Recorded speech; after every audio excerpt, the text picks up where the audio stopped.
हमने देखा प्रभु सेवक और सोफी में बहस किस बात पे होती है। विनय सिंह, नहीं प्रभु, मैं बहुत जल्द यहाँ से चला जाऊँगा और फिर कभी ना आऊँगा।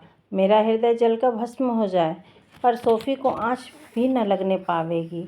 मैं दूर देश में बैठा हुआ इस विद्या, विवेक और पतिव्रता की देवी की उपासना किया करूँगा। मैं तुमसे सत्य कहता हूँ, मेरे प्रेम में वासना का लेश भी नहीं है। मेरे जीवन को सार्थक बनाने के लिए यह अनुराग ही काफ़ी है। यह मत समझो कि मैं सेवा धर्म का त्याग कर रहा हूँ। नहीं, ऐसा न होगा। मैं अब भी सेवा मार्ग का अनुगामी हूँ। अंतर केवल इतना होगा कि निराकार की जगह साकार है, कि अदृश्य की जगह दृश्यमान की भक्ति करूँगा। सहसा जानवी आकर कहा, विनय, जरा इंदु के पास चले जाओ। कई दिन से उसका समाचार नहीं मिला। मुझे शंका हो रही है, कहीं बीमार तो नहीं हो गई। खत भेजने में विलंब तो कभी न करती थी। विनय तैयार हो गए, कुर्ता पहना, हाथ में सोटा लिया और चल दिए। प्रभु सेवक सोफी के पास आकर बैठ गए और सोचने लगे, विनय सिंह की बातें इससे कहूँ या न कहूँ। सोफी ने उन्हें चिंतित देखकर पूछा, कुंवर साहब कुछ कहते थे? प्रभु सेवक, उस विषय में तो कुछ नहीं कहते थे, पर तुम्हारे विषय में ऐसे भाव प्रकट किए जिनकी संभावना मेरी कल्पना से भी न आ सकती थी। सोफी ने क्षण भर जमीन की ओर ताकने के बाद कहा, मैं समझती हूँ, पहले ही समझ जाना चाहिए था, पर मैं इससे चिंतित नहीं हूँ। यह भावना मेरे हृदय में उसी दिन अंकुरित हुई जब यहाँ आने के चौथे दिन बाद मैंने आंखें खोली और उस अचेतना की दशा में एक देव मूर्ति को सामने खड़े अपनी ओर वात्सल्य दृष्टि से देखते हुए पाया। वह दृष्टि और वह मूर्ति आज तक मेरे हृदय पर अंकित है और सदैव अंकित रहेगी। प्रभु सेवक, सोफी, तुम्हें यह कहते हुए लज्जा नहीं आती? सोफिया, नहीं, लज्जा नहीं आती। लज्जा की बात ही नहीं है। वह मुझे अपने प्रेम की योग्य समझते हैं। यह मेरे गौरव की बात है। ऐसे साधु प्रकृति, ऐसे त्याग मूर्ति, ऐसे साधु सत्यासी पुरुष की प्रेम पात्री बनने में कोई लज्जा नहीं। अगर प्रेम प्रसाद पाकर किसी युवती को गर्व होना चाहिए तो वह युवती मैं ही हूँ। यही वरदान था जिससे के लिए मैं इतने दिनों से शांत भाव से धैर्य धारण किए हुए मन में तप कर रही थी। वह वरदान आज मुझे मिल गया है तो यह मेरे लिए लज्जा की बात नहीं, आनंद की बात है। प्रभु सेवक, धर्म विरोध के होते हुए भी? सोफिया, यह विचार उन लोगों के लिए है जिनके प्रेम वासनाओं से युक्त होते हैं। प्रेम या वासना में उतना ही अंतर है जितना कंचन और कांच में। प्रेम की सीमा भक्ति से मिलती है और उनमें केवल मात्र का भेद है। भक्ति में सम्मान और प्रेम में सेवा भाव का आधिक्य होता है। प्रेम के लिए धर्म की विभिन्नता कोई बंधन नहीं है। ऐसी बाधाएं उस मनोभाव के लिए जिसका अंत विवाह है, उन प्रेम के लिए जिनका अंत बलिदान है। प्रभु सेवक, मैंने तुम्हें जता दिया, यहाँ से चलने के लिए तैयार रहो।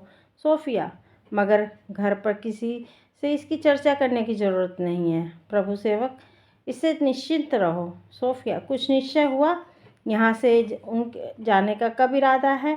सोफिया, सेवक, प्रभु सेवक, तैयारियाँ हो रही हैं। रानी जी को यह बात मालूम हुई तो विनय के लिए कुशल नहीं। मुझे आश्चर्य न होगा अगर मामा से इनकी शिकायत करें। सोफिया ने गर्व से सिर उठाकर कहा, प्रभु, कैसे बच्चों की सी बातें करते हो? प्रेम अभय का मंत्र है। प्रेम उपासक संसार की समस्त चिंताओं और बाधाओं से मुक्त हो जाता है। प्रभु सेवक चले गए तो सोफिया ने किताब बंद कर दी और बाग में आकर हरी घास पर लेट गई।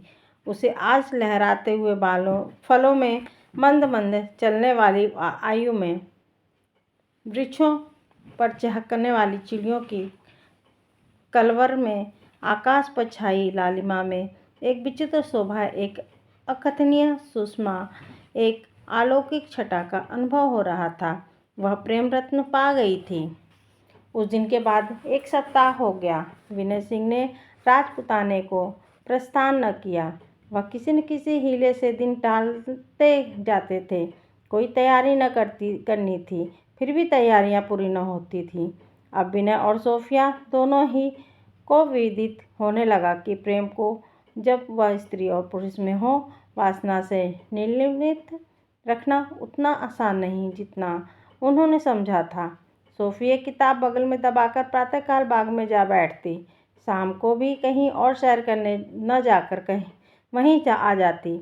विनय भी उससे कुछ दूर पर लिखते पढ़ते, कुत्ते से खेलते या किसी मित्र में बातें करते अवश्य दिखाई देते। दोनों एक दूसरे की ओर दबी आंखों से देख लेते थे, पर संकोचवश कोई बातचीत करने में अग्रसर न होता था। दोनों ही लज्जाशील थे, पर दोनों ही इस मौन भाषा का आशय समझते थे। पहले इस भाषा का ज्ञान न था। दोनों के मन में एक ही उत्कंठा, एक ही विकलता, एक ही ज्वाला थी। मौन भाषा से उन्हें तस्कीन न होती, पर किसी को वार्तालाप करने का साहस न होता। दोनों अपने अपने मन में एक उत्कंठा, एक ही विकलता, एक ही ज्वाला थी। मौन भाषा से उन्हें तस्कीन न होती, पर किसी को वार्तालाप करने का साहस न होता। दोनों अपने अपने मन में प्रेम वार्ता की नई नई उक्तियाँ सोचकर आते, यहाँ आकर भूल जाते। दोनों ही व्रतधारी, दोनों ही आदर्शवादी थे, किंतु एक का धर्म ग्रंथों की ओर ताकने को जी न चाहता था, दूसरा समिति के अपने निर्धारित विषय पर व्याख्या देने का अवसर भी न आता था। दोनों ही के लिए प्रेम यत्न प्रेममत सिद्ध हो रहा था। एक दिन रात को भोजन करने के बाद सोफिया रानी जानवी के पास बैठी हुई कोई समाचार पत्र पढ़कर सुना रही थी कि विनय सिंह आकर बैठ गए। सोफी के विचित्र दशा हो गई। पढ़ते पढ़ते भूल जाती कि कहाँ तक पढ़ चुकी हूँ और पढ़ी हुई पंक्तियों को फिर पढ़ने लगती। वह भी अटक अटक कर, शब्दों पर आंखें न जमती। वह भूल जाना चाहती थी कि कमरे में रानी के अतिरिक्त कोई और बैठा हुआ है, पर बिना विनय की ओर देखे ही उसे दिव्य ज्ञान सा हो जाता था कि वह मेरी ओर ताक रहे हैं, और तत्क्षण उनका मन अस्थिर हो जाता। जानवी ने कई बार टोका, सोती तो नहीं हो? क्या बात है, रुक क्यों जाती हो? आज तुझे क्या हो गया है बेटी? सहसा उनकी दृष्टि विनय सिंह की ओर फिरी। उसी समय जब वह प्रेमातुर नेत्रों से उनकी ओर ताक रहे थे, जानवी का विकसित शांत मुखमंडल तमतमा उठा, मानो बाग में आग लग गई। अग्निमय नेत्रों से विनय की ओर देखकर बोली, तुम कब जा रहे हो? विनय सिंह, बहुत जल्द। जानवी, मैं बहुत जल्द का आशय समझती हूँ कि तुम प्रातःकाल ही प्रस्थान करोगे। विनय सिंह, अभी साथ जाने वाले कई सेवक बाहर गए हुए हैं। जानवी, कोई चिंता नहीं, वे पीछे चले जाएंगे। तुम्हें कल प्रस्थान करना होगा। विनय सिंह, जैसी आज्ञा। जानवी, अभी आकर वह सब आदमियों को सूचना दे दो। मैं चाहती हूँ कि तुम स्टेशन पे सूर्य के दर्शन करो। विनय, इंदु से मिलने जाना है। जानवी, कोई ज़रूरत नहीं। मिलने भेंटने की प्रथा स्त्रियों के लिए है, पुरुषों के लिए नहीं। जाओ। फिर विनय को फिर कुछ कहने की हिम्मत न हुई। आहिस्ता से उठे और चले गए। सोफी ने सहसा करके कहा, आजकल तो राजपुताने में आग बरसती होगी। जानवी ने निश्चयात्मक भाव से कहा, कर्तव्य कभी आग और पानी की परवाह नहीं करता। जाओ, तुम भी सो रहो, सवेरे उठना है। सोफी सारी रात बैठी रही। ऐसे एक बार मिलने के लिए उसका हृदय तड़फड़ा रहा था। वह कल चले जाएंगे और मैं उनके विदा भी न हो सकूंगी। वह बार बार खिड़की से झांकती कि कहीं विनय की आहट मिल जाए। छत पर चढ़कर देखा, अंधकार छाया हुआ था। तारागढ़ उसकी आतुरता पर हंस रहे थे। उसके जी में कई बार प्रबल आवेग हुआ कि छत पर से नीचे बाग में कूद पड़ूं, उनके कमरे में जाऊं और कहूं, मैं तुम्हारी हूं। अगर संप्रदाय में हमारे और उनके बीच में बाधा न खड़ी कर दी होती तो वह इतने चिंतित क्यों होते? मुझको इतना संकोच क्यों होता? रानी मेरी अवहेलना क्यों करती? अगर मैं राजपुतानी होती तो रानी सहस्र मुझे स्वीकार करती, पर मैं ईशा की अनुचरी होने के कारण त्याज्य हूँ। ईशा और कृष्ण में कितनी समानता है, पर उनके अनुचरों में कितनी विभिन्नता। कौन कहता है कि सांप्रदायिक भेदों में हमारी आत्माओं पर कितना अत्याचार किया है। ज्यों-ज्यों रात बीतती थी, सोफ़ी का दिल नैराश्य में बैठा जाता था। हाय, मैं यूं ही बैठी रहूंगी और सवेरा हो जाएगा, विनय चले जाएंगे, कोई भी तो नहीं इनके हाथों एक पत्र लिख के भेज दूं। मेरे ही कारण तो उन्हें वह दंड मिल रहा है। माता का हृदय भी निर्दय होता है। मैं समझती थी कि मैं ही अभागिन हूँ, पर अब मालूम हुआ कि ऐसी माताएं और भी हैं। तब वह छत पर से उतरी और अपने कमरे में जाकर लेट गई। नैराश्य में निद्रा की शरण ली, पर निद्रा शिक्षावस्था का विनोद है, शांति विहीन और नीरस। जरा ही देर सोई थी कि चौंक कर उठ बैठी। सूर्य का प्रकाश कमरे में फैल गया था और विनय सिंह अपने विश्व साथियों के साथ स्टेशन जाने को तैयार खड़े थे। बाग में हजारों आदमियों की भीड़ लगी हुई थी। वह तुरंत बाग में जा पहुंची और भीड़ को हटाती हुई यात्रियों के सम्मुख आकर खड़ी हो गई। राष्ट्रीय गान हो रहा था। यात्री नंगे सिर, नंगे पैर, एक एक कुर्ता पहने, हाथ में लकड़ी लिए, गर्दनों में एक एक थैली लटकाए चलने को तैयार थे। सबके सब प्रसन्न बदन उल्लास से भरे हुए जातीयता के गौरव में उन्मत्त थे, जिनको देखकर दर्शकों के मन गौरवान्वित हो रहे थे। एक क्षण में ही रानी जानवी आई और यात्रियों के मस्तक पर केसर के तिलक लगाए। तब कुंवर भरत सिंह ने आकर उनके गले को हार पहनाए। इसके बाद डॉक्टर गांगुली ने चुने हुए शब्दों में उन्हें उपदेश दिया। उपदेश सुनकर यात्री लोग प्रसन्न हुए। जय जयकार की ध्वनि सहस्त्र सहस्त्र कंठों से निकलकर वायुमंडल में प्रतिध्वनि करने लगी। स्त्रियों पुरुषों का एक ही समूह उनके पीछे चला। सोफिया चित्रवत खड़ी हुई यह दृश्य देख रही थी। उसके हृदय में बार बार उत्कंठा होती थी कि मैं भी इन्हीं यात्रियों के साथ चली जाऊं और अपने दुख बिंदुओं की सेवा करूं। उनकी आंखें विनय सिंह की ओर लगी हुई थी। एकाएक विनय सिंह की आंखें उनकी ओर फिरी। उनमें कितना नैराश्य था, कितनी नर्म वेदना, कितनी विवशता, कितनी विनय।